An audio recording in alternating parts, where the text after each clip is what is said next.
Have you ever asked someone a question that you already knew the answer to?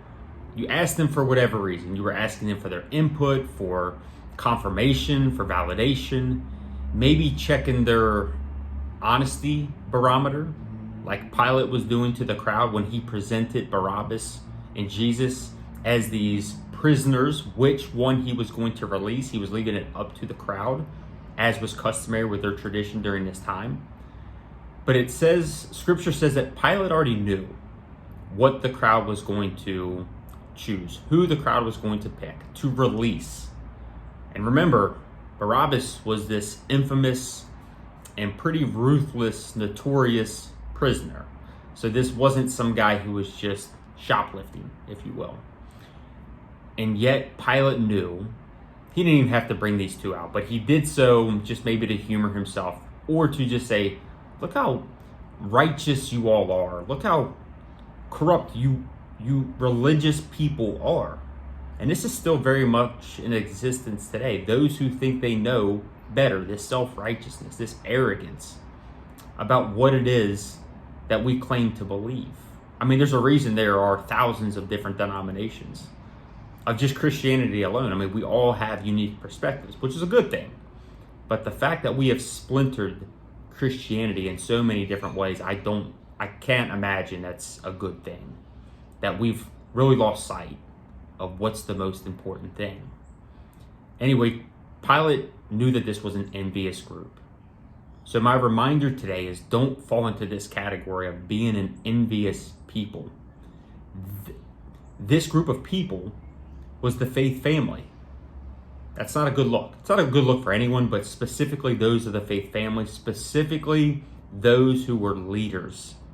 So the people, the crowd, just followed suit with these religious leaders. These were the people that were supposed to be making discerning decisions. They were supposed to be discerning through life, being that example that others could follow and know that they are on the right track. But of course, they were so far off the mark because they were so prideful and self-righteous and arrogant, and the list goes on. Pilate knew this. He was just humoring himself, if you will. So he knew the decision that they were going to make, and our reminder today should be not to fall in line with this type of people, this type of characteristic, being envious of others, because it will lead to a lot of bad decisions. This obviously was prophecy fulfilled, but it was a bad decision by this group. But it was meant to happen. In order for us to have the relationship and the ability to go to God whenever we want, this had to happen. And that, for one, I, for one, don't want to take that for granted. And so, as the church, because that's you and me, those who put their hope and faith in Jesus are the church.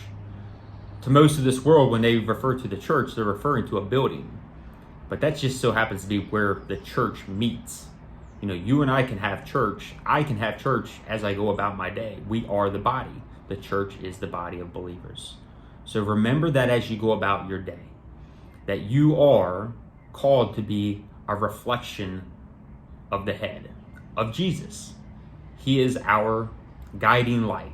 He is our compass, if you will, following his example.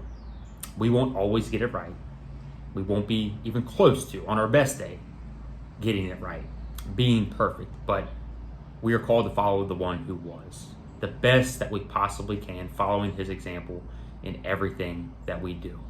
Because you may be the only Bible, I love this quote, you may be the only Bible that someone reads today. So when they see you going about your life, you shouldn't even have to say you're a Christian, that you believe and follow in Jesus. Just by the way you live your life, the way you talk, the way you walk, they should know who it is that you have your hope and faith in.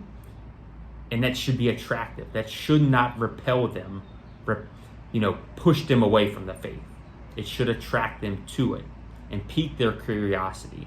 And they can ask you about your faith. And that is when you'll have the opportunity to speak into someone's life and allowing God to use you for what he has you here for, such a time as this.